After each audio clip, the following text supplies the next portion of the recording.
Ինչ որ մեկը կարող է մեկնաբանություններ դաշտում ինձ բացատրել հետևյալը, հա, ես շատ ուրախ կլինեմ ու մեծ ուրախությամբ կկարդամ։ Ինչու է մեր ժողովրդի մեծամասնությունը 90%-ը ես կասեի, բացարձակ նորմալ օրգանիզմը լցնել տարբեր տեսակի քիմիական դեղերով, անտիբիոտիկներով, բայց երբ որ հենց խոսքը գնում է սննդային հավելումների, բադերի մասին, ու հասկանում են, հա, վիտամինների մասին, այդ նույն մեծամասնությունը ասում է, որ դա մեզ հարկավոր չի, եւ մենք այդ ամեն ինչը դեֆիցիտը, վիտամինների պակասը մենք լրացնում ենք սնունդով, մենք լրացնում ենք բանջարեղեններով եւ մրգերով։ Շատ լավ եք անում, ապրեք դուք։ Հիմա եկեք նայենք հետեւյալ վիճակագրությունը հենց Հայաստանում։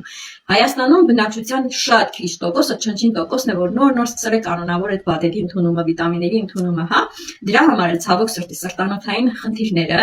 կամ այլ ինչ որ խնդիրներ, հիվանդություններ էլ ավելի են երիտասարդացել։ Իսկ կյանքի միջին տևողությունը, եթե սխալվում եմ, էլի գրեք մեկնաբանություններում,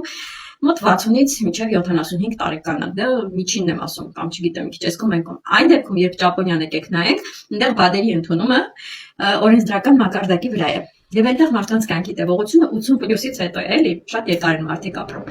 Եվ ցավոք սրտի, երբ որ Հայաստանում մեզ մոտ ինչ որ մի հատ մոդա է լինում, մի հատ նոր տրենդ է լինում կամ TikTok-յան կներ եկել եմ ասում հիմարություն, միանգամից անթարինակում են մարդիկ, միանգամից լիքը լայքեր, լիքը կոմենտներ, տարածում են, ռեպոստ են անում, ուրախանում են, հրճվում են, բայց երբ որ խոսքը գնում է առողջության մասին, սեփական կյանքի առողջության մասին, դրան լուրջ չեն մոտենում, խելացի կերպով չեն մոտենում, հա։ Չգիտեմ, ուզում եմ, որ մենք ժամանակին համընթաց քայլենք ու մտածենք մեր առողջության մասին, որովհետև մեզանից ամեն մեկս յուրաքանչյուրս մեր մասին, եթե չմտածենք, եթե չհասկանանք մեր այս կամ այն հիվանդությունը կամ խնդիրը, ցավը որտեղից է գալիս, մեր օրգանիզմը ինչ է հուշում դրա համար, ինչ անենք,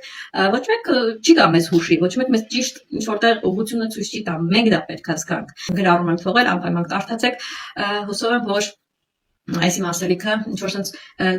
շատ կոպիտ կամ ինչ-որ վիրավորական բան չի թվա, որտեղ իրականում այն ինչ տեսնում եմ, այն ինչ նկատում եմ, դրա մասին էլ բարձրացնում եմ։ Առողջ եղեք, լավ եղեք, մի խոսքով հետևեք ձեր առողջությանը։ Շնորհակալ եմ բոլորին, ովքեր որ լսեցին մինչև վերջ, սրտիկեցին, կոմենտեցին եւ լավագույն ամենալավագույն դեպքում կիսվեցին։